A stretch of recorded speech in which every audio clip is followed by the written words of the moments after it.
He never planned on being a hero that night. He just wanted to pick up some groceries with his little girl.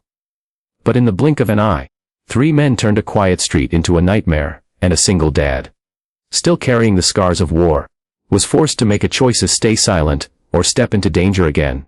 What happened next not only saved a stranger's life, but changed his and his daughter's future forever. This is the story of courage, compassion, and a miracle that arrived in the form of 3 Rolls-Royces. The store was nearly closing, and the fluorescent lights above hummed as Jack pulled his daughter's tiny hand closer to his.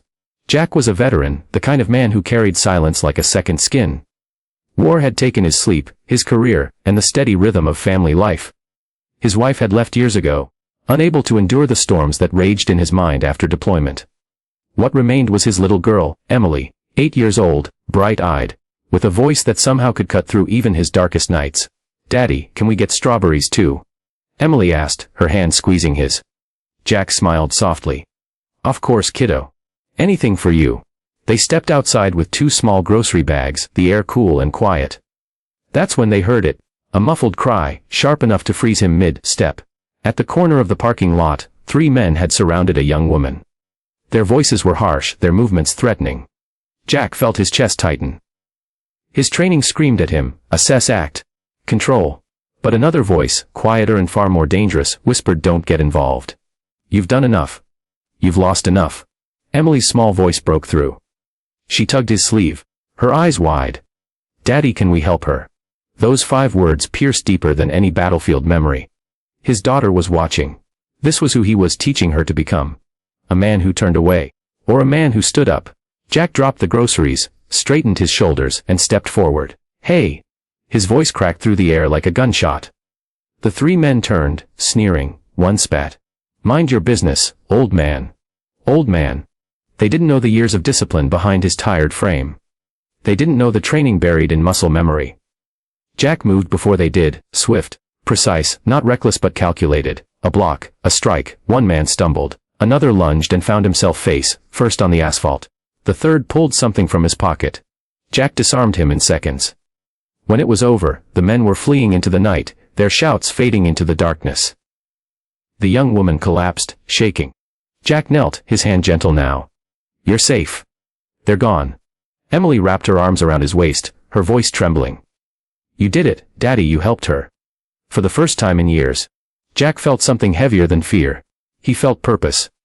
The next morning, Jack woke to the sound of knocking at the door. His first thought was trouble. Maybe the attackers had come back. But when he opened the door, what stood outside left him speechless. 3 gleaming Rolls-Royce cars lined the curb, polished like mirrors under the sun. Beside them stood the very woman he had rescued. Dressed elegantly, her eyes no longer filled with fear but gratitude. "Mr. Thompson," she said softly. "You don't know me. My name is Isabella. And last night you saved more than just my life." She explained.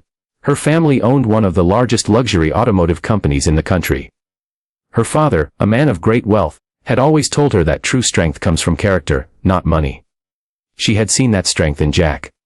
"These cars," she gestured, "they're not payment. They're a gift. One for you. One for your daughter's future. And one for you to give away, to someone you believe needs hope as much as you once did." Jack's throat tightened. He had spent years scraping by on disability checks, repairing engines in a small garage just to cover rent. He had never imagined standing before a line of cars worth more than he'd ever earn in a lifetime. Emily tugged his sleeve again. "Daddy, are they ours?" Jack knelt down to meet her eyes. "Sweetheart, sometimes when you do the right thing the world finds a way to thank you." But the truth was, the cars weren't the real miracle. The real gift was Emily seeing her father not as a broken man, not as someone the world had forgotten, but as a hero. Her hero. Jack chose to keep 1 car, set aside another for Emily's college fund, and gave the third to a fellow veteran who had been living out of his truck. In that moment, he realized battles don't end when the war does. They continue, in parking lots, in quiet kitchens, in the hearts of men trying to raise their children right. And sometimes, the smallest voice, an 8-year-old whisper asking, "Daddy, can we help her?" can turn the tide of everything. What defines us is not the scars we carry, but the choices we make when the world is watching, and when it isn't. Jack's story reminds us. Courage isn't just found on the battlefield. Sometimes, it's found in a grocery store parking lot, in the eyes of a child, and in the strength to say, yes, we can help.